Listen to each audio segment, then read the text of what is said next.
not live recording, but Yeah, it's like fresh frozen. right, exactly. And I always say that because I always want to make sure that the guest knows I'm not actually live, Yeah. because that has happened before. We went live on YouTube, had no idea. People are like, "What are you doing?" So That's anyway, awesome. so Wes Coons, welcome to Broadcasting Seeds. Why don't you tell everybody who you are and what you do?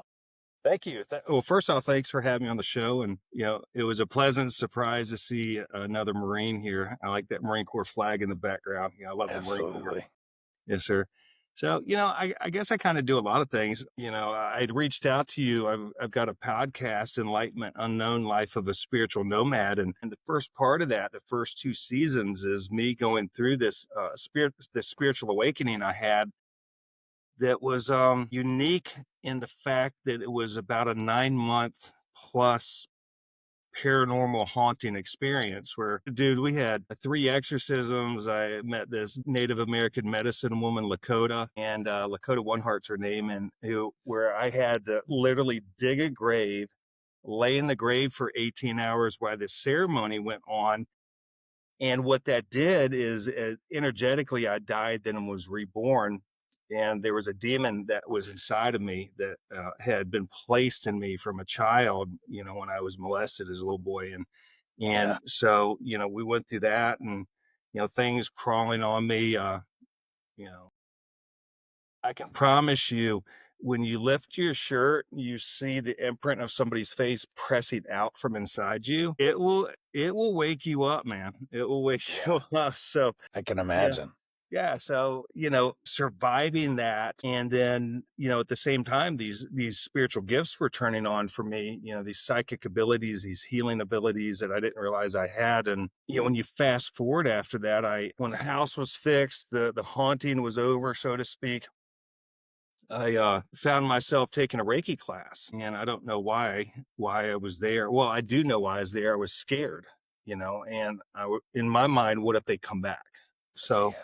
the only thing I knew to do was take a Reiki class, and that just turned something on for me, and that I had this ability to heal people at a very high level. So you fast forward now, I got a real estate company, but my passion, what I do is people come to me and I do work on them, and Jesus flows through me to heal them. And it's been a wild 5 years. It's been crazy. So that's crazy. So actually, I usually start with another question, but since we're on it, I'm just going to flow because Yeah.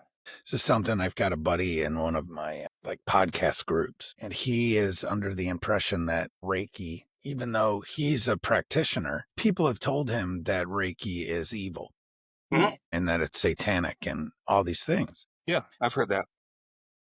And what are your thoughts on that? Well, I'm not trying to hurt people's feelings, but organized religion for thousands of years, if you don't believe what we believe or say what we want you to say or become what we want you to become, we're going to kill you.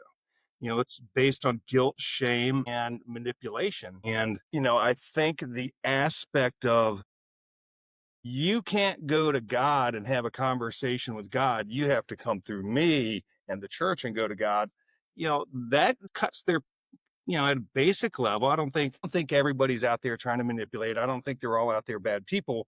However, if you listen to them talk, and some of the churches I've tried to go to, I just can't stay there because the guilt and the shame, and they judge you at such a high level. But Agreed. if you take them out of it, they don't get a paycheck and they're not in control. Yeah. So I don't know how to pray to ask the Holy Sacred Spirit to flow through me to be a clear and present channel to heal this person. If I'm praying to God, how the devil shows up. Right. It's How can they? impossible. Actually, it's impossible. Yeah. I mean, how can that person pray to God and God shows up? I pray to God and it's wrong. So, you know what I tell people when they tell me that? I said, Reiki is the Japanese version of the church's hands-on healing. So Master Sui wanted to know, how did Jesus heal people? And so the reality is, I tell them, so kind of what you're saying, if it's not like the white guy's way of doing it, it's wrong. Right. Yeah. And they kind of look at that a little bit and they stop. And, I think we're allowed to pray to God the way we want to pray to God. Yeah. You know, My firm belief is all these things, right? Is I think it's only, and I'll say wrong. I don't like that word though, but I'll say it's wrong. Bottom line is Jesus is the linchpin to all this, right? So as long as Jesus is there and he's in your heart, how is it wrong? Yeah, Right? I agree. So, I mean, in a real sense, I mean, I'm not saying, people don't do horrible things in the name of Jesus all the time, Sure. right? But I think something like this, it's a little different, Yeah. because it just is. It just is. I think it So, is. I mean, you're in a situation where your heart is open. You're praying to God. You're asking them to flow through you and to help heal somebody. yeah. My god sister and I had dinner a couple years ago, and they don't necessarily agree with Reiki, but I had a headache, and she's like, "Would you like me to heal that for you?" I'm like, "Sure." And she took a second and said, "Jesus, heal him." She touched my forehead and the headache went away. And I'm like, wow, that sure seems like Reiki to me. Right. you know? Exactly. Yeah. Yeah. So we just don't talk about it. I guess you just put your, whatever moniker you want to put on it. Yeah, I think it's a beautiful thing. The lady who taught me Reiki is a lady named Trinae, and she owns the Reiki Wellness Center in Virginia Beach. And when I showed up there, I was more than broken. The Marine Corps did a lot to me. And, you join the military as at least to my sake, already a broken young man. Right. Then you go through that process and you come out and all of a sudden you're inconvenienced. Your military training doesn't count for anything. My willingness to be violent and aggressive doesn't work in the regular world. And, right. I mean, So all of a I sudden, know exactly what you're yeah, saying. nobody, I wasn't even okay to be a cop, really. yeah. So, I mean, I yeah. understand. So, life goes by and I'm struggling and this happens. And, I was divorced, just got divorced at the time. And, I believe a couple things. One, I believe I had to go through that horrible haunting because I didn't have a relationship with God. If you mention the church or God to me, I'm just like, whatever, dude. And so when I was seeing those demons and experiencing that, that got my brain thinking. I was like, well, if that's real, then I mean, is this guy real? So that got me there. So that's where I started to realize he was real. But then when I went to the Reiki Wellness Center, she said, you can take a class. You can become a Reiki master, or you could learn to live a Reiki blessed life. And I didn't know what that was, but I knew how broken I was. And I'm like, I want that. And that's learning how life happens for me and not to me and taking responsibility for everything in my life. And, you know, every, people say all the time, hey, I want to be a master manifester. I'm like, you already are. Yeah, but my life sucks. I was like, yeah, you manifested that. You're just thinking, your thinking sucks. That's the problem. And it took me a while to get past that. And going through this process helped me heal from being molested as a child, helped me heal from the Marine Corps, helped me heal from so many things. I'm just grateful for it. On my worst day now is better than my best day ever was before. Yeah. So tell us how you got to this place. Like I usually ask, what was your gateway to this world? And that's, I guess, the best way to put it. So what was your gateway to this entire strange world of, high strangeness that we live in? Yeah. I mean, for me was the haunted house. I lived a normal, miserable life, working, doing the things I wanted to do, thinking that's what I'm supposed to do. And yeah, I bought this house, and I was dating this girl, and I think we were gonna try to adopt her nephew, and we're gonna have this life. We moved in there, and something started changing with her, and she had schizophrenia on her father's side of the family that had turned on. So, the woman I was dating in love with just wasn't there anymore. And she basically moved out of the house and, went down a different journey for a hard journey for her. But, when we would fight in the home, there was an energy in the house that I did not comprehend. It was kind of like, what's that movie where the guy's standing in the hallway and the corridor gets really, really long? The Matrix? No, it's like back in But the, that one, yeah. it's got, I know what you're saying though. It kind of this, yeah. Yeah, right? so the house would Yeah. do that, and I'm like, "This is so." I didn't understand what it was, but I knew it was wrong. So, fast forward, she's out of the house and starting to hear I would hear music in the walls, and so I put my ear to the wall, and there's no music. Then you stand off the wall, you could hear it, and just all this bizarre stuff was going on, and, I started to notice things in the backyard. So, I would look out there and I'd see these eyes staring at me, and I'd turn on a flashlight and it wasn't there. And then I guess you kind of fast forward a couple weeks, and I went out the back door because I thought it was people messing with me, right? And I couldn't find anything. As I came in, I heard a door slam upstairs, and that really startled me. Just, when I checked the house, nobody was there, but I just felt like I had let something in. And about a week later, laid in bed eating an ice cream sandwich, and I had a German Shepherd and a Yorkie at the time. And we heard me and the dogs heard this lion's roar downstairs. I mean, this god awful just roar. And it wouldn't be something that you or I could recreate. It was Right. substantial. So, of course, the dogs weren't going to go be dogs. And I go down there with with my weapon. And as you go down the stairs, you could look at the windows to the one side to see the reflection on the other side of the wall. And there's nothing there. And as I came around the corner, there was a demon standing there. It was like somebody took 50 pounds of chalk and shaved it and threw it up in the air, and it created this demon, the horns, the eyes, the face, the snout. And I think it was as shocked to see me as I was to see it. I mean, its face looked shocked, and it was running towards me, and I started backing up, and it ran up the stairs. The Yorkie seen it. She barked. Sugar did. Kennedy did not. And Damn right, German Shepherds. yeah, dude, that Yorkie would fight anybody, anytime, anywhere. I mean, I had to pull her off of pit bulls. I'm like, girl, you can't do that. But she was wild. And, from that day forward, I believe what happened is a portal was created in the dining room. So, So the dining room's where you saw the demon the first time? Good. yeah, it was coming out of that room.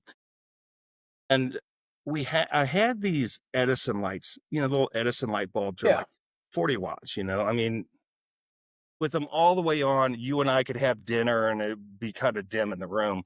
Well, it after that day, they would turn those lights on, and it was so bright you couldn't even see in the living room. I mean, it was like looking in the headlight of a Mack truck.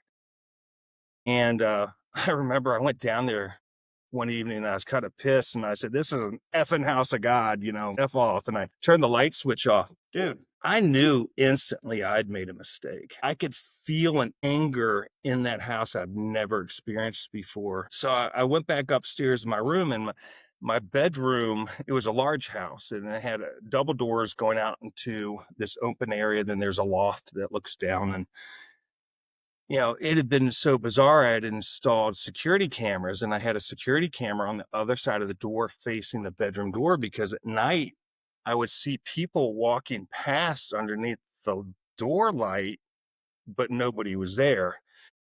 And, so I went in the bedroom and I was kind of scared. So I tied the doors shut with a string, and all of a sudden you can just hear music, like 1920s music. I mean, clearly here you can hear, like, there's a whole party outside of my bedroom door, Yeah. people walking up and down the stairwell. You can hear them clearly walking up and down the stairwell. But what was startling is there was something coming down the hall the other way, and the hallway is about 8 foot wide. It was a pretty big hallway. Whatever it was big enough when it stepped, the entire upstairs vibrated.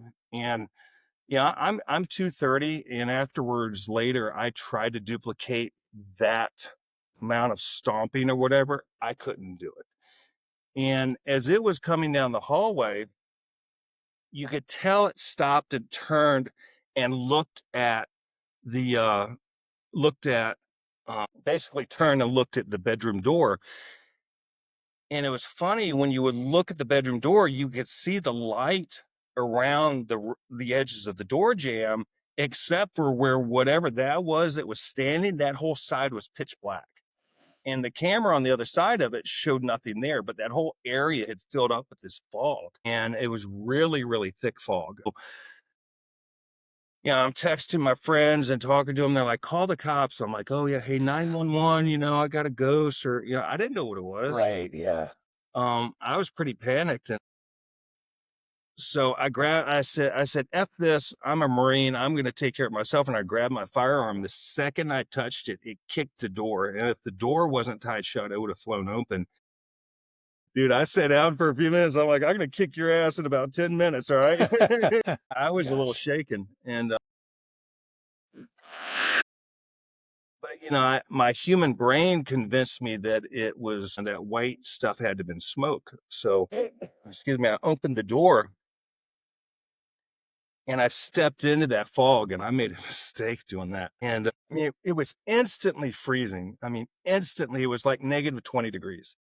I'd never experienced that before. I don't get cold, and I was shivering, and I'm like, well, this is not smoke. So I closed the door and I tied it. Well, I let something in the bedroom when I did that, and it was, my hair is pretty short, but it was like it was screaming at me. It was so hard, my hair was moving, right? And Right. I'm looking around the room. There's a little box fan on the other side of the room, but clearly was not it. And I remember saying, "F off," and I took a step back, and that enraged it even more. And it came at me again, and it was just like this. I just remember being panicked at the time because yeah, in the Marine Corps, we go to combat, we see the enemy, right? Yeah. We're not afraid of that. This, you can't even see it. No. And I remember when I moved into that house, I could feel my mom. My mom had passed away a few years before that. I just felt her in the house all the time. And I never felt her anywhere else but in that house. And I remember I just started to cry. And I asked my mom, I said, Mom, I know you're scared, but you need to help me. Because as that house got darker, I felt her pulling farther away, like she's going in this cubby hole or something. Yeah. And the second I said that, it was almost like you feel the energy of the room shift. So I don't know what she did, but it was gone. And that room, for the most part, if I was in it, I felt is like they couldn't come in the room at some level. And I don't understand that. But my mom would always come up and just rub your shoulder and give you a kiss right on the temple, especially if something's going on, and tell you that she loved you. And so I went over and I sat on my bed, and I remember that cold air came in again. I jumped back a little bit, and I realized it was just right there. Then I felt the coldness on my forehead. So I knew it was her giving me a kiss. And so at this point, the Yorkie had gone to live with my ex-girlfriend. It was her dog. So it was Kennedy and and I made the decision I was going to go downstairs and turn that light back on, because that's what started it. That's a pretty weird feeling, making that decision, not knowing what you're going to experience outside that door. Yeah. Right. Right. And I mean, the fog was so thick, I couldn't see an arm length in front of me. So I decided to leave the dog there. I'm not going to bring her into it. And, when I went into that hallway, I moved quick. And I was like, I don't know what I'm going to run into. And one of the things I could never figure out, whenever it was really bad in that house, the kitchen light would turn blue. And the strangest thing you ever heard? The light would be blue. And I walked into the kitchen and the light was blue. I'm like, that was the first time I'd seen that. And I turned the light switch on, and instantly that light went as bright as I've ever seen it. And so I ran upstairs, and almost immediately the fog started to disappear. So within like 10 minutes, I grabbed my weapon, my dog, 3 ice cream sandwiches, and the keys to the camper, and hauled ass. So, and that started my, in short order, living in that camper for almost 7 months straight, because I just couldn't. It got to a point real quick, I couldn't go in the house. It was dangerous to go in the house. Man. Oh, have you ever heard of a gentleman named Jerry Marzinski? So Jerry Marzinski, first time I ever heard him was on a podcast called Nephilim Death Squad. It's actually the only podcast I've ever heard him on. But I'm not sure if he's a clinical psychologist or he's a therapist of some sort, right? And he's got letters behind his name. I can't remember what they are exactly. But he's coming on this podcast soon. Nice. But Jerry has worked in and out of psychiatric hospitals for the better part of 50 years, right? And dealt with a lot of schizophrenics. Mm-hmm. And he's convinced that schizophrenics are, maybe not all of them, but a lot of them are actually possessed by demons. I believe that. And I think he also throws some of the bipolar and dissociative. I actually agree as well. So I worked for the VA for years as a peer support specialist, and not a therapist. I did a lot of therapy, Yeah. like light therapy, right, Mhm. with folks. And I had some pretty crazy things happen with folks that were, you know, schizophrenic, some of the most serious mental illnesses that I've ever seen that literally would not come in my office if I had my crosses and Yeah, Bible and stuff in there. I believe So, that. You so I know, was wondering, yeah, if you thought maybe, your girlfriend had that in her family, but if that maybe is what made her susceptible, or if you know what I'm saying? yeah, I think it's part of it.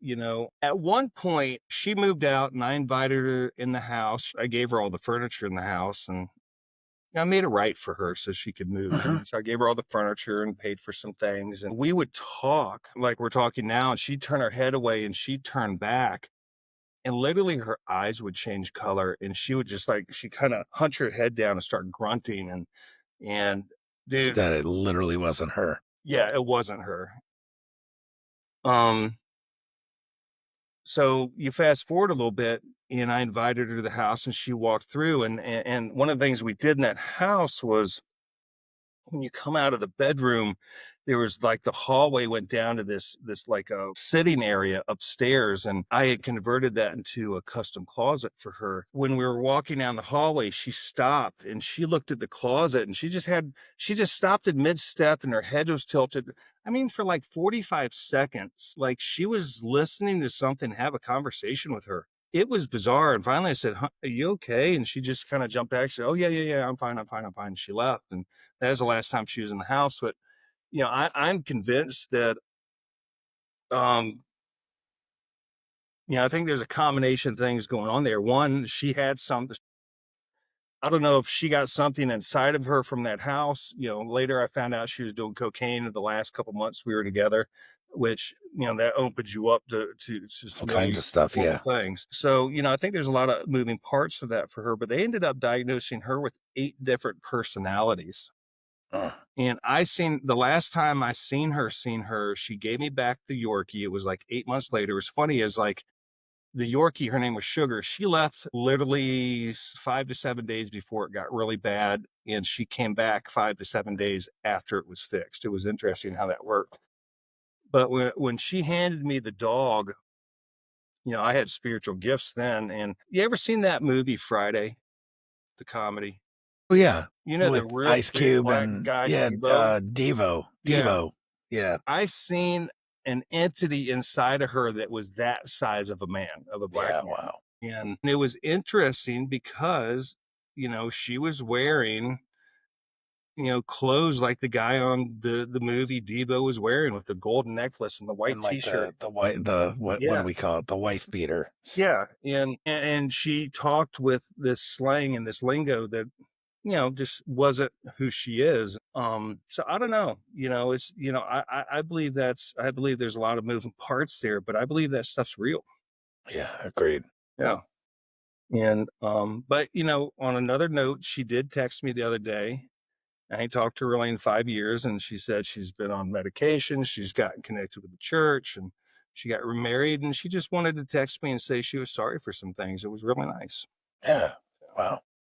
We ain't gonna be singing Kumbaya and hanging out, but I appreciated the text, and after Right. that, I hit Yeah. block.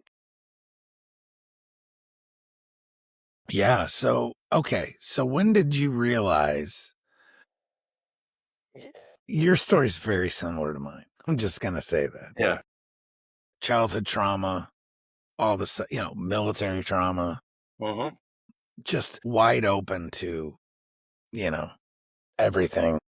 Not necessarily giving consent, but you were something's probably fragmented your soul already at this point, right? At least that's how I look at it.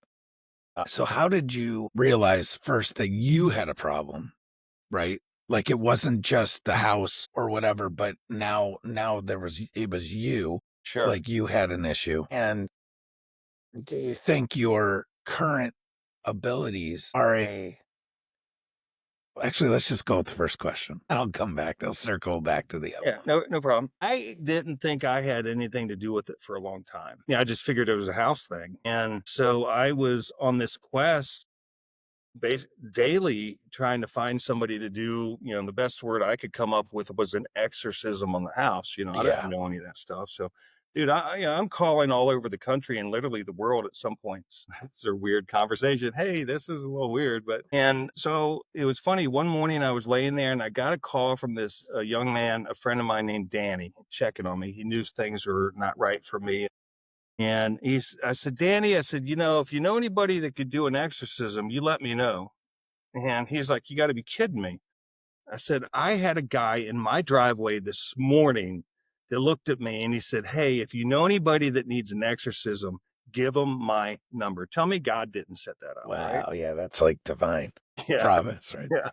So, I ended up talking to this guy and he was a minister at this little church he had out in the next city over, Chesapeake. And I mean, it's a little church in an industrial area type deal. And, um, yeah, I did. We talked a little bit, and I don't know, maybe 3 weeks or so go by, and he calls me on a Thursday evening, I think it was, and he said, "Son, why don't you come over tonight? We're gonna fix this for you." I didn't know what he was talking about.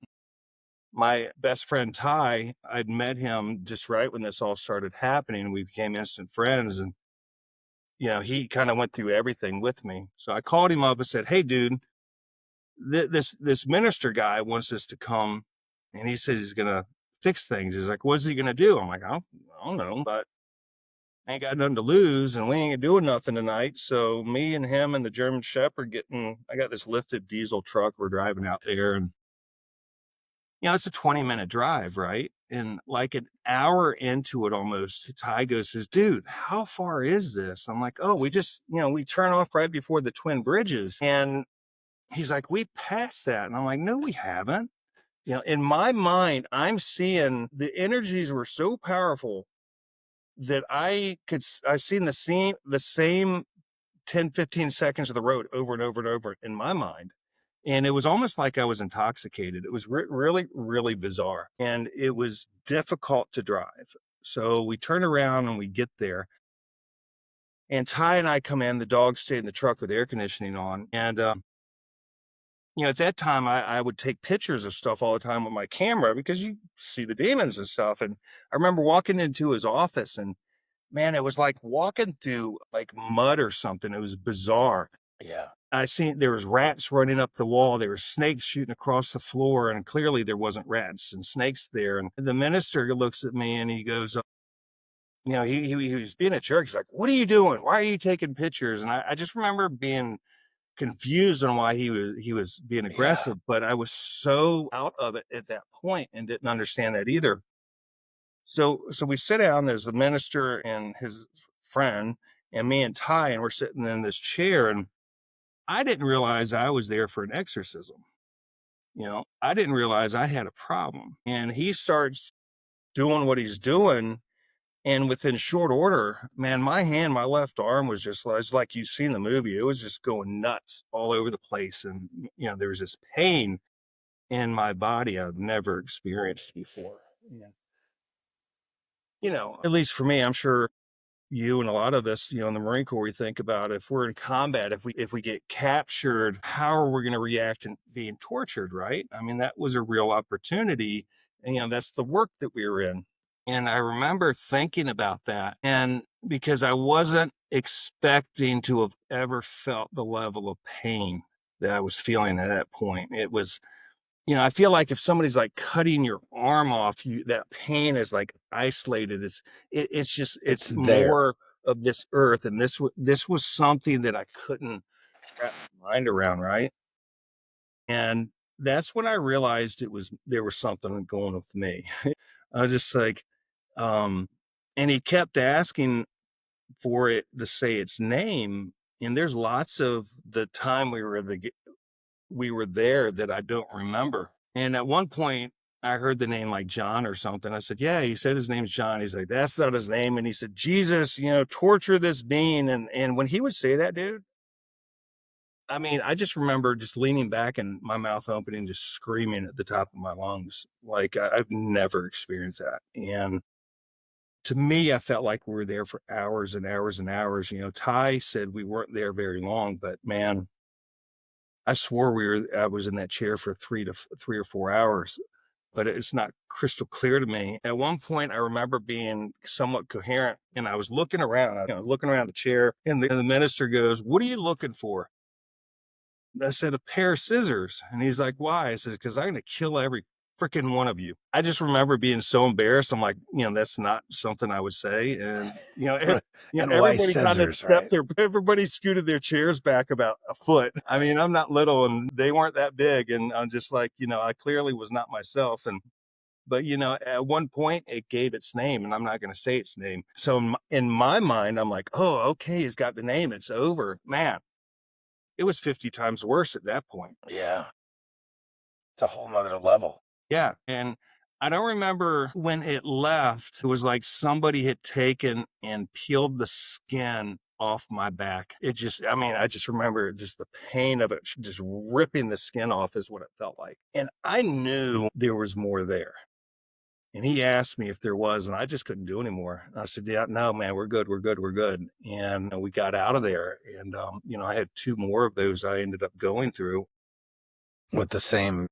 No, I did one Gotcha. with the priest, and then the third one was a rebirthing ceremony in the mountains in Abington, Virginia, where I had to dig my own grave and lay in the grave for 18 hours while the ceremony happened, and I energetically died and then was reborn.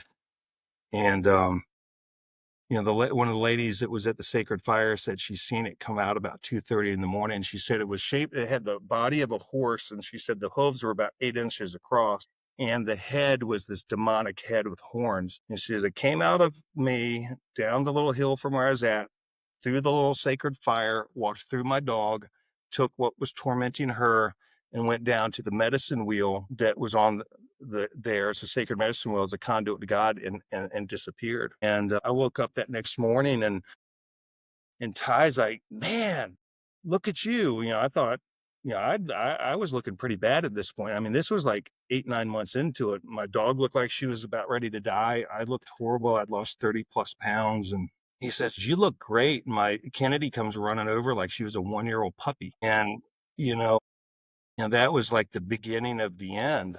But it was, there's still probably a couple years worth of stuff being messed with at that point. But, that was the bulk of it. So when did what do we call them? Abilities? I think Or those were turning on the whole time. and where did they come from? Did they come from you? And maybe they were turned on because of uh, the whatever you were dealing with, or um, yeah, you know what I mean? Yeah. I've thought about that a lot, Or 'cause were they? well, I think there's a couple things there. When I think the trauma of it turned it on, because I've done some research and I've seen instances where people will be in a really bad car accident and they wake up and they can speak Dutch or something, or they wake up from a coma and they have these gifts. And so a trauma can be a factor. And I think the gifts come from God. I know that the priests and some people like, oh, those gifts come from the devil. But it was funny when they came to the house, the priest said to the congregation, "What do you see? What do you hear? What do you feel?" And I'm like, "Oh, are you asking what their psychic abilities are? Because that's devil's work. If I do it, but if you do it, it's God's work." So I think all these gifts come from God. Number one, before any of this happened, I didn't have any intuition. I didn't, I might look at a house and say, "That's kind of creepy. There's probably a ghost there. Let's not go." That was the extent of it. But I think it started turning on pretty early because when I was seeing the demons in the house, I was actually seeing in other dimensions. So that gift of Yeah, sight was there. I could hear things. I could feel things. I went to my friend's house. She had this antique berry picker, this wooden thing, and it's got like a little wooden finger, so you would rake it, the thing up the stem of the bush, would pick the berries. And I remember going over and touching it, and I could taste the sweetness of the fruit that it picked. I could see the woman in a field picking it. I could touch a child's toy and see and tell you what the child looked like as they played with the toy. And so during that time period, those gifts were turned on 100%. And that was quite actually painful. Somebody could touch me, and if they had something on them, I could see that energy going through my skin, almost like a snake digging through my skin. It was horribly painful. So, I would avoid touching anybody, which was funny because I started taking ballroom dancing lessons, and you would have to switch partners. Yeah. So I'd put this spray on my hand. It was like holy oils and stuff. And that was the only way I could touch my partner without being in pain. And my dance instructor, she just thought I was crazy. She's like, "Yeah, you can keep that in my locker." And so, just some weird things. But I believe those gifts came from God. And, I also believe we have past lives. And because I've seen too many things that indicates that we do. And one of the healer friends told me, Sandra Grace Brooks, she's now passed away, is, when I started doing healing work, I was doing things that if somebody could do it, would take them 10 years to learn how to be able to do. And I did it the first time without being told what to do. And I just had that ability. I still do. So, so right after my Reiki 1 class is like that connection, because you get an energetic download from the Reiki Master to you. Yep. Dude, that was like I was the computer and putting the hard drive in the computer that turned on so much. And, it's just changed it. The person who I was not here anymore. And it took me about 3.5, almost 4 years to kind of figure out how to be here. It's been hard. Yeah. I get it. So that's a long Yeah, answer those for a short attunements, question. man, they can be heavy duty. Yeah. Yeah, so I had a traumatic experience. Well, I drowned. Oh, wow. And ever since then, I've been and I say near death experience, but I don't know if it was, I don't remember anything. Sure. So it's just trauma, right? And so that still affects me. Like I can't really taste salt water. Yeah. Like it triggers me Yes. to an extent. So, but ever since then, I've been able to see auras. So I can see I can literally see where they're stuck, where they're, all the stuff. So Yeah. I've only seen that once or twice. I think that's cool. so whenever I did Reiki with a lot of veterans. When I worked for the VA, they actually let me see people to do Reiki. Mm-hmm. So hundreds of appointments, right? And I could just see it.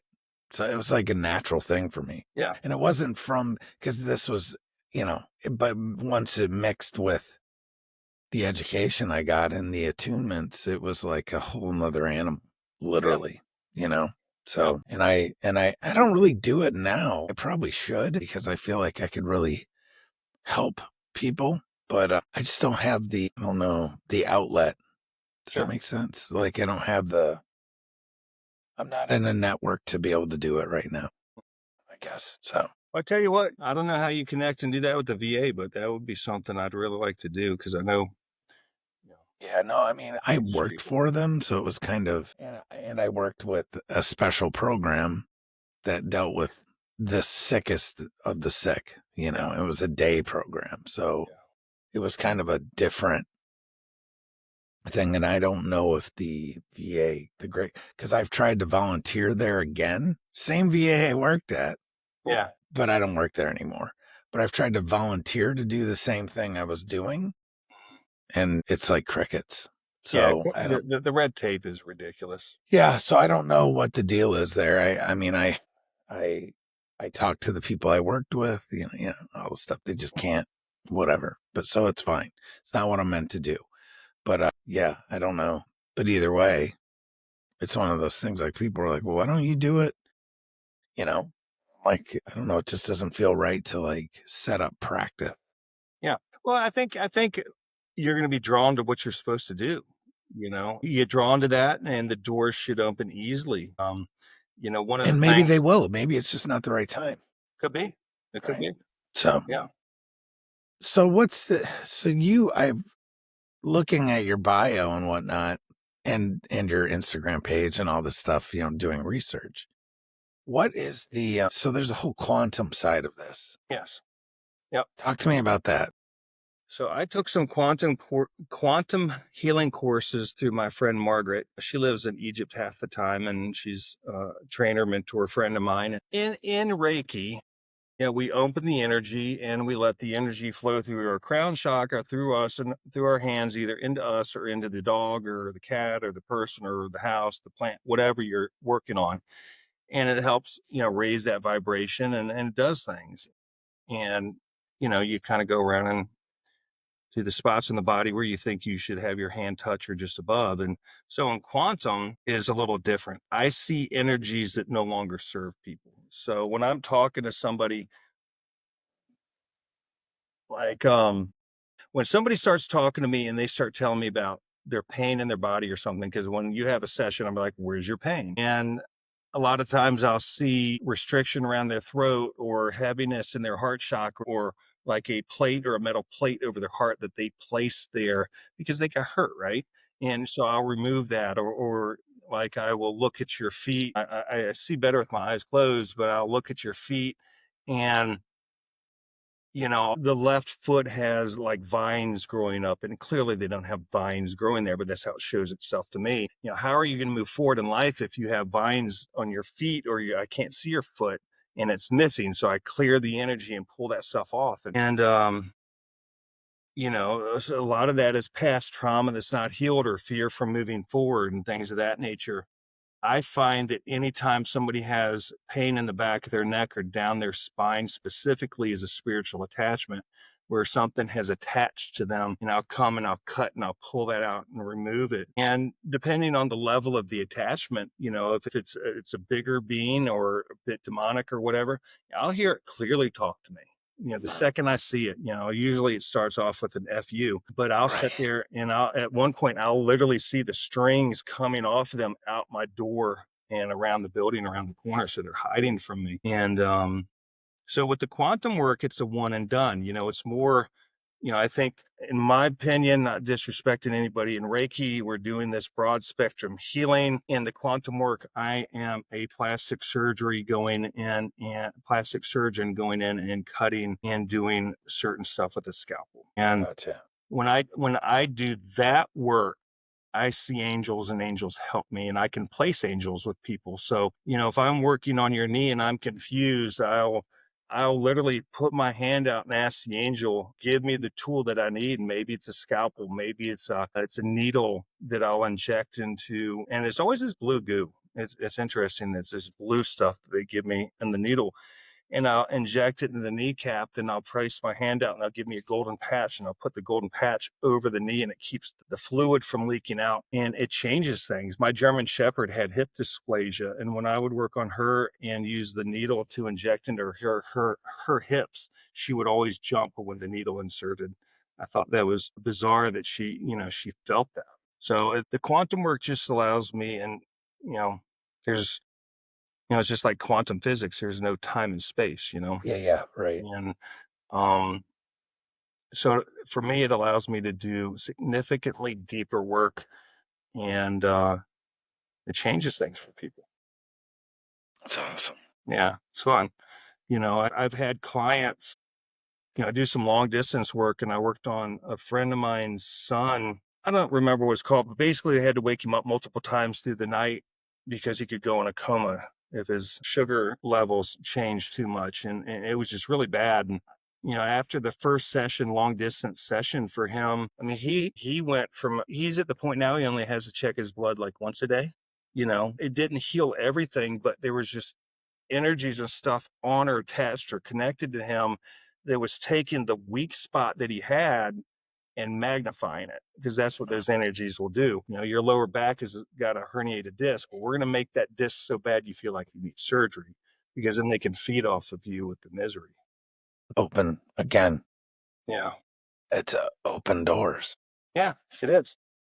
And you never know what they've done in their lives, right? Or who you've, who knows what people have done, whether they're Masons or you never know, Yeah. right?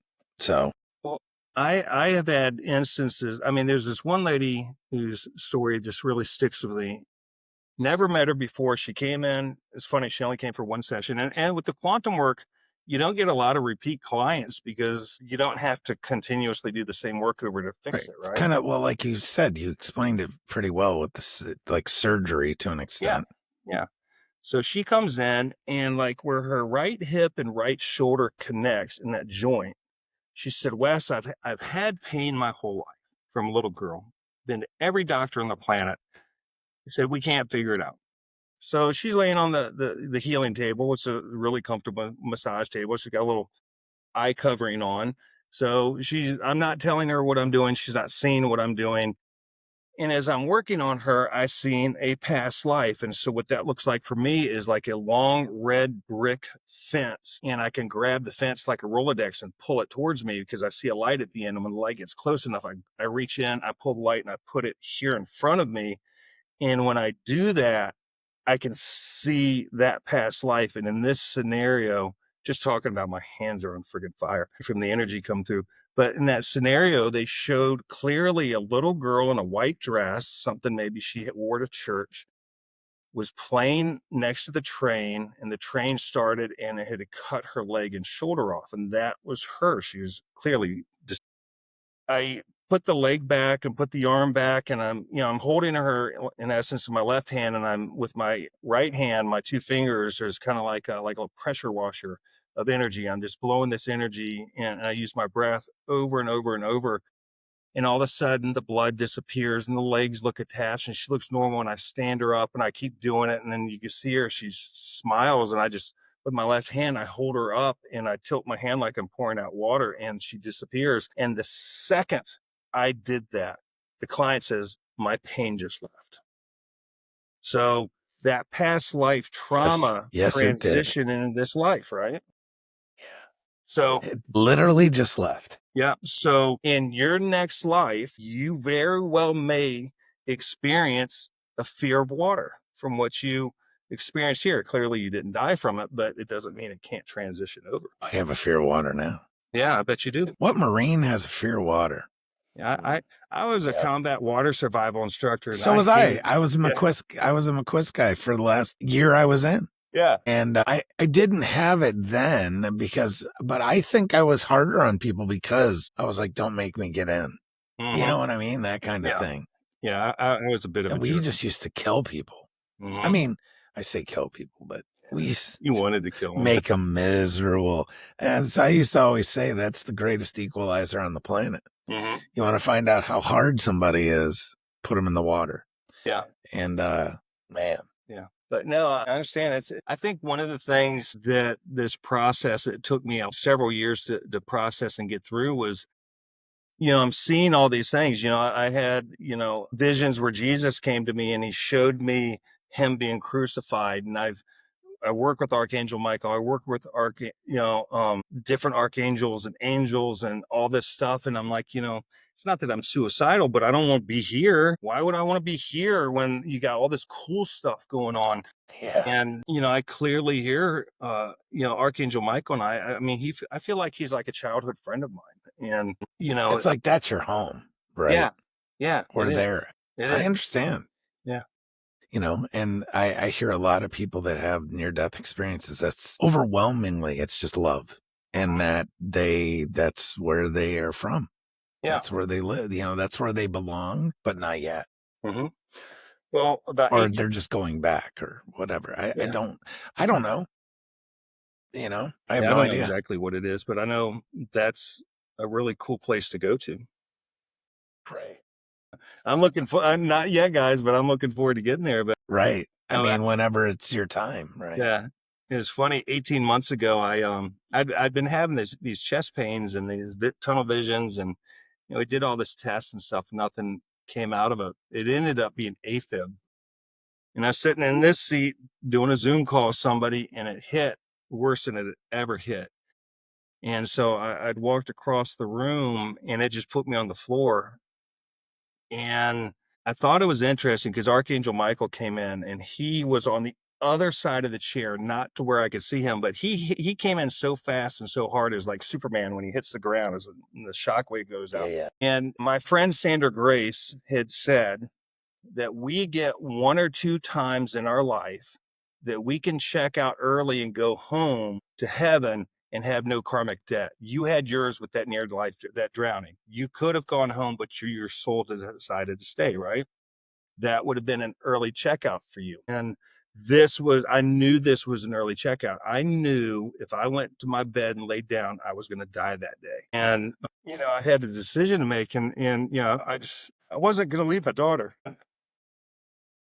No, I'm not going to use the language I said, but I said, I'm freaking, I'm staying. Dude, he came across the room and literally, I didn't stand up. He picked me up like a child and stood me on my feet. I mean, I remember just hitting the ground with my feet.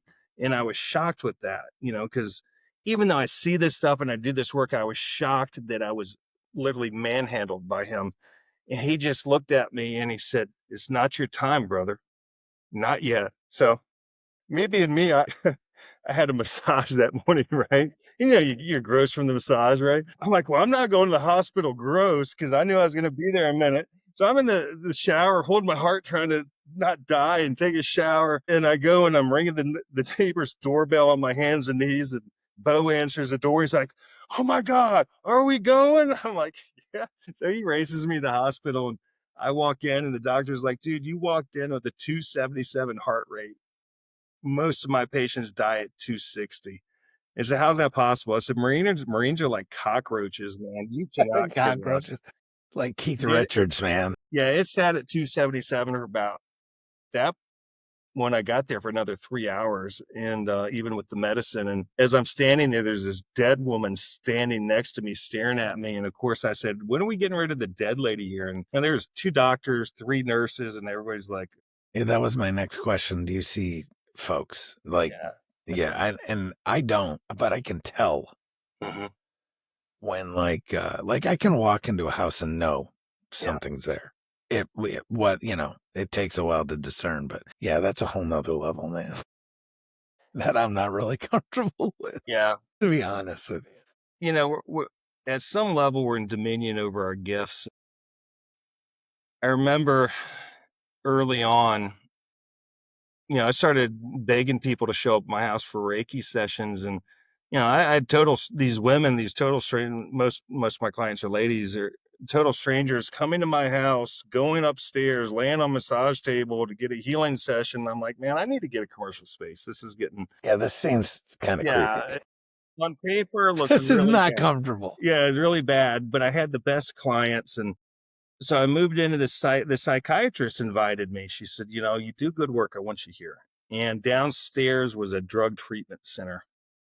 And it took me months to clear that space. There was just so many dead people there that really migrated there for that. And, Yeah. one day I came out of a session and I knew there was, dead people in the hallway. And as I walked across the hall and I turned around, this little girl comes up and she had slit her wrist from her wrist to her elbow on both sides. She was probably about 17 or 18. And I could see her like I see you. And when I looked behind her, there was as many souls that could be in that hallway and down the hallway and out in the hall and down the hall. There was hundreds and hundreds and hundreds and hundreds of them. And she just looked at me and she said, "Oh, I don't know what happened." And I just said, "Oh, honey, do you want to go home?" And she said, "Yes. And you can ask Archangel Michael to bring a column of white light. You just say, 'Archangel Michael, bring a column of white light.'" And I feel it. I feel it now. Instantly hit my hand and I just placed it in front of her and she instantly stepped in. And there were so many people crossing to the light that night. Finally, I left it there and I said, "I want you to stay here as long as you need to be here." And I sucked it up and walked through all these dead people because I had to leave. It was freaking me out. I was just too much. But after that, I told God, I said, "I don't want to see how they died. I can't do that anymore." And a couple weeks ago, this little boy came to me and he wanted to go to the light. And he said, "Can I bring my blanket and my puppy?" And the little dog came around the corner, it had been burnt. So I knew he died in a fire. And I'm like, "Yes, honey, you can do that." So, as beautiful as some of this stuff is, it can be hard sometimes. Absolutely. And I'll never forget that little girl. So why don't they go? Like what? You know what I mean? Like, why do Yeah. they need help? It's they either have unfinished business or, like the drug treatment center, you take something and, my friend's son died from a fentanyl overdose last year, and he literally had collapsed on his knees with his face on the ground on his knees. I mean, it's like his body just turned off. And, they don't know they're dead. So they don't know they're dead or some version of that, or they don't want to go. Or like my friend Scott, we were in the Marine Corps together, and I'm pretty confident he hung himself, but I don't know for sure. And these ladies who helped me at the haunted house actually crossed him over to the light, and they recorded that. They recorded it was a video, but you couldn't see him. But at the last minute, the lady Linda who recorded it, she said, "Hey, his last words were help me." And I'm like, no, no, that's not Scott.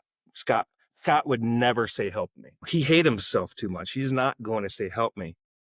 And his last words were Wesley, because he was helping me in that haunted house and he wasn't able. There's this one point where somebody had said that, there's so many demons in the house. I'd asked the question, can I ask my dead friends to come and fight?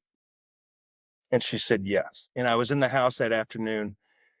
And I said it out loud. I said, I need your help. And I specifically called him, and I called my uncle Robert C. Burke. He received the Medal of Honor in Vietnam. He was a Marine. And I said, I'm calling all Marines. I need your help. We have one last fight, and you freaking owe me. You owe me because we have a brotherhood, and I expect you to be here. And I mean, I was passionate about it, and I could feel them coming. It was like herds of buffalo coming. I could feel it. And one of the things at night, I would watch the cameras in the house, and there's this one camera that was on this big empty wall, and you could see them when they came and they fought. It was like Star Wars. I mean, and it lasted for about 3 or 4 nights. We didn't win. And I just felt so bad after that, like I'd done something wrong. And but they showed up, right?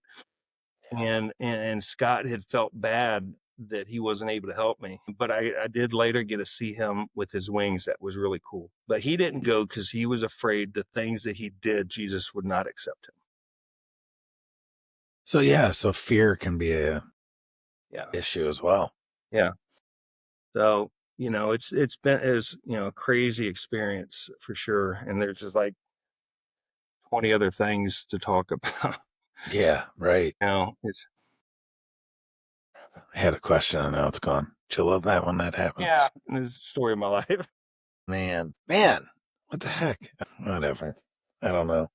It'll come to me at some point, hopefully. So the house, what's going on there now? Do you still live there? Do you own it? Did you sell it? I moved to the KOA at the beach with my camper, you know.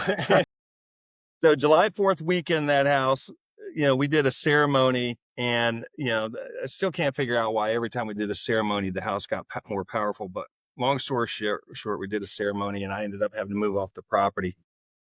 And when that September, I did the rebirthing ceremony with Lakota up in the mountains, and I had to wait 21 days to solidify from that healing. So you would think if I was fighting for my life and somebody's going to help me, and we talk about it over and over and over, that somewhere along the lines they're going to say, hey, Wes, when we do that, you still have 21 days. Well, that never freaking happened. I never was told until the day it was over. I was so pissed off, dude. I was beside myself pissed off. It's not that I had to wait the 21 days. I'm like, you couldn't tell me, so I could be prepared. I thought it was going to be done. And because it was life or death for me at that point. I mean, at that point, I was already had my pistol in my hand every single night, trying to figure out how do I pull the trigger, because it was that bad, not get captured and go to hell or whatever, however that might work, and then destroy my kid, right? Yeah. And so that next 21 days was the worst because they tormented me even more. And, they couldn't kill me as long as I stayed out of the house. This lady from Damascus had said, if you stay in the house and sleep overnight, they're going to kill you. But they can't kill you outside of the house. So they could only try to get me to kill myself. Makes sense. Yeah. So I was waiting that 21 days. And so when the 21st day got here, damnedest thing happened. I woke up and I'm walking through the camper and I see these hands come towards me and it startled me. And they had this gold, this armor, and I could feel people behind me, in front of me, put this armor on, and I could see them stitching it through my skin. It didn't hurt, but they were stitching this armor on, and that was the angels stitching the 21st day. They were stitching that armor on, and it didn't fix everything instantly. That they actually, I had things crawling on me for almost 2 years after that, here and there. Watching the security cameras after that point, there just was zero activity there. And it had really slowed down. But Lakota came in. I mean, we had felt like hundreds of hours of people trying to fix it.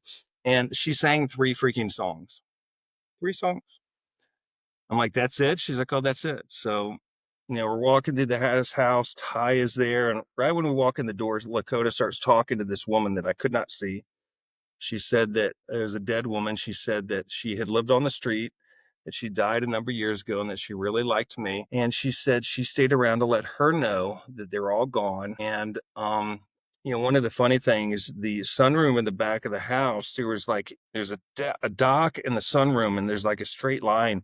And when you walk through that straight line, you could feel it was like this energy source. It was really bizarre. And Lakota said, in her Lakota language, she was speaking to somebody about something, and Ty and I were just sitting there just a little freaked out, trying to figure out what's going on. And all of a sudden you smell magnolias. This is October at this point, first week of October. So there's Smell no magnolias. flowers blooming in Virginia Beach. And there were so many, smell was so strong. It was like you were in a store and there was hundreds of the flowers blooming. So I asked her, I said, what is that? And she said, there's Native Americans that used to live here, and the energy field is them going back and forth getting water. So I told them to carry a magnolia flower so we would know that they're a sacred soul. And that's what we were smelling, is the soul, the ghosts, the souls of these Native American people going to get water. I'm like, you got to be kidding me, man. And so I waited about another week or so and searched the cameras and cameras and cameras, and nothing was there. And I listed it and sold it. And the guy that lives in there is probably one of the most disconnected people on the planet, which is great. And he's a nice guy, but he's just, he ain't like us. He's not connected. He doesn't have that, and that's okay.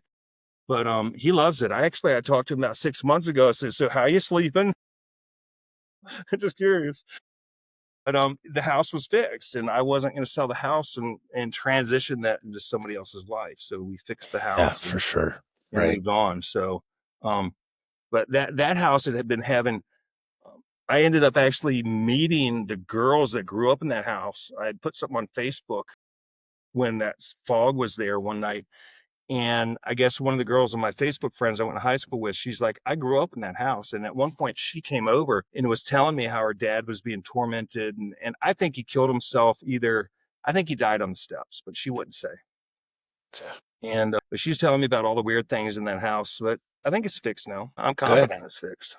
Yeah, that's awesome. So what else? What else do you want to talk about? I don't know. The winning lottery numbers would be good. That would be amazing, right? Um, yeah, I just know that what time is it? Where are we at? We're at an hour 12. So, I mean, at the end of the day, you're doing a lot better, right? Helping folks, helping yourself, Mm-hmm. all the things. Yeah. So this show is obviously called Broadcasting Seeds. And what it's about is planting seeds in people's minds and their lives to bloom and, do whatever and harvest later. So what are some things some seeds that you could plant? Sure. I think one of the biggest things for me is when I met with the priest, for me to go to the church was a lot. I'm desperate at that point. So, was really struggling with being molested. One of the things that I experienced through this is that he crawled on me. My backside was ripped the entire time, and there was no reason why it was ripped except for they kept me in the vibration of a raped little boy, right? And which makes complete sense. yeah, they're very cunning. They know what they're doing. They're very powerful. And so the priest says, I'm gonna, fix this, and I'm gonna show you Jesus. And I'm like, I'm in church and I'm dropping the F-bomb every other word, right? So he did this. He said, I want you to go back in your mind to the moment right before he does something terrible to you. So, I mean, this little boy's on his hands and knees, the perpetrator, the person's behind me. And I'm like, okay, I'm here. I'm sobbing, it's just not a good scene. And he says, I want you to look around look around that room, son, and look for Jesus Christ. And I remember being so furious with that. But I looked in that room, there was a picture on the wall, and he says, no, honey, I want you to look for him. And that infuriated me even more. But when I looked over here, to the other side, there was Jesus, right? And he asked me, I said, Father, I see him. I clearly seen him. And he said, what did he say to you? And I said, he doesn't have to say anything. And he's like, why is that? Why is he not saying anything? I said, because he's crying, Father. And that was the moment that I realized in my whole life, I thought Jesus was supposed to pull me out of that room. Why didn't you save me? And I came to the realization that day, he's not there to save us. He's there to love us unconditionally through everything we go through. I can't walk with my daughter every step of her life and pull her out of everything. It's not going to work. I could look left, she looks right, and something happens, right? But I can love her through whatever she's going through. And that was the point. That was the He point. already saved us, right? Yeah. That's what he's there to do, is to love us.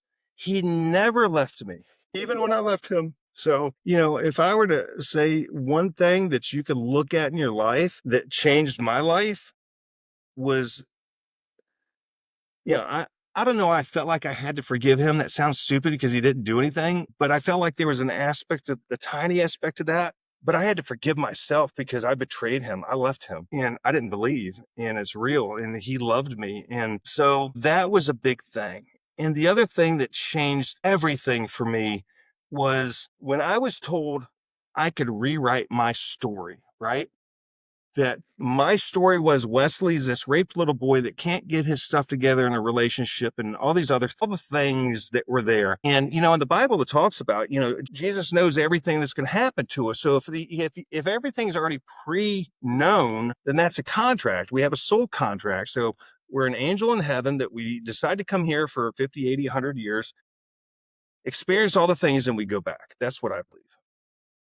So if I come here and Jesus, God, whatever you want to call it, knows everything and knows that you and I are going to talk today, what's going to happen next Tuesday, know when we're going to go home, then that is preordained. That is basically a contract. So if that's a contract, I didn't know how to stop being a victim of what happened to me. But the way I looked at it is like, if that's a contract, then I'm not a victim. I'm fulfilling my contract, right? I'm in real estate. So I that made sense to me. Yeah. So the perpetrator came in, the victim came in, we did what we agreed to do. He goes on, and now it's time for me to go on. And it's my job to heal from that and become the beacon of light that I came here to be. And so for me, I don't have to be a victim because I fulfilled a contract. And it took me a little while to process that. Trust me, I was pissed off about it because I'm like, you're telling me I agreed to have him do all these horrible things, but it gave me my out that I couldn't find elsewhere. So now in the book of Wesley Coons, that's a sentence or a paragraph in a chapter from a long time ago. And I'm rewriting my story and becoming the beacon of light that I'm here to be. And because victims don't heal, and that's the one thing I couldn't shake was that. And I've shaken that. Rewrite your own story. Yeah. Which makes complete sense. Yeah. So rewrite your story. I mean, you've rewritten yours. I'm rewriting mine. People listening to this are going to rewrite theirs. Yeah, man. It just changes things. It does, for sure. Absolutely. It's like you, when you get woken up, it's just like it doesn't all make sense, but some of it does. Sure. Right? I guess Sure. what it's supposed to.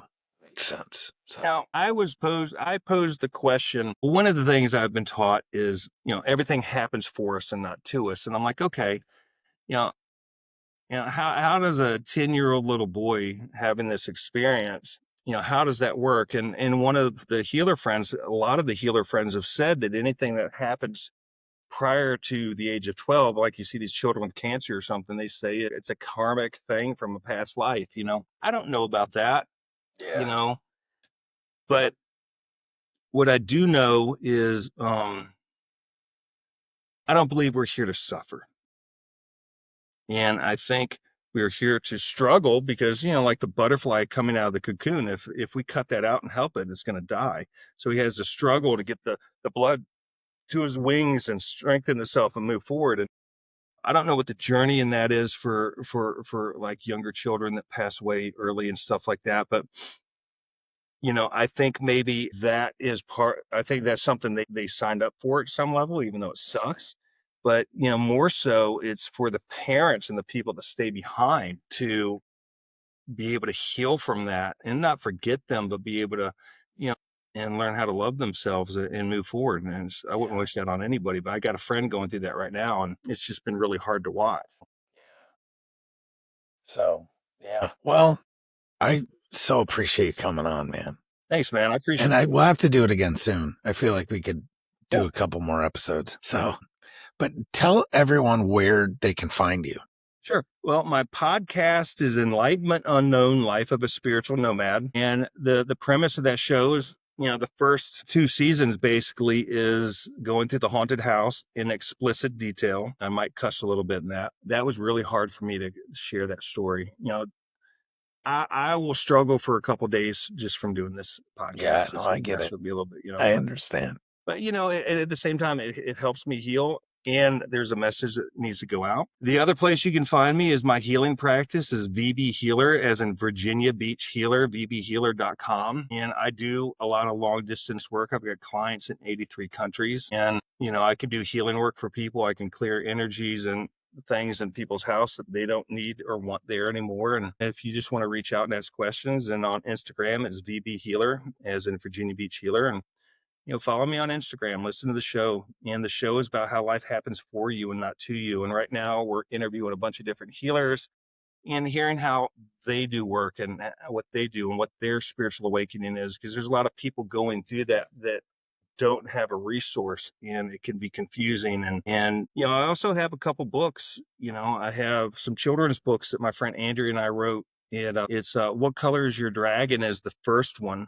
And the dragon represents a higher power. In my mind, is Jesus. And it's about how these children are learning about affirmations and how to step into their power and love themselves. And especially in a time where you can identify as a turn up, it seems like, and it's supposed to be accepted when Right. they're just a child trying to figure out life. And there's affirmations in the back, and there's things that the parents can do together. And the second book is Sydney's new bike, where she learns about manifesting, and she helps this little girl, Charlotte, that she meets, raise money for her service dog. But the fun thing about that is those books, Jesus showed me those books. I didn't write those books.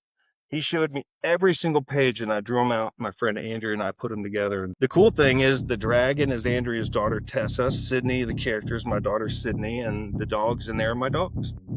Nice. Awesome. Yeah, so you can find me there. And that's all on Amazon. Beautiful. Again, thank you so much for coming on. I know it's difficult sometimes, but you got seeds to plant, brother. That's right, man. I appreciate you, and Semper Fi. Yes, Semper Fi. All right, man. Yeah, I got bad thoughts that make my mind scared. Hold me hostage and they don't fight fair. Who gon' pray for me and wipe on my tears? Who gon' save me if you not right here? Move this darkness and make my sight clear. Take me your way cause I don't like here. Ghosts of my past, they feeling the night air. Wake me up, I'm trapped in my nightmares.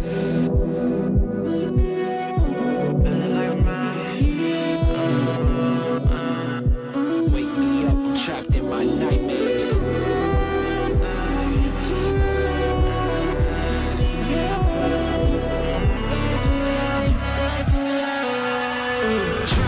Drowning, I'm off the deep end. Apparitions of all my demons. All my thoughts are committing treason. All alone, who gon' hands that stretched out for light years. Can almost touch the light, homie, it's right there. Body free but trapped in my nightmares. Wake me up, don't let me drown.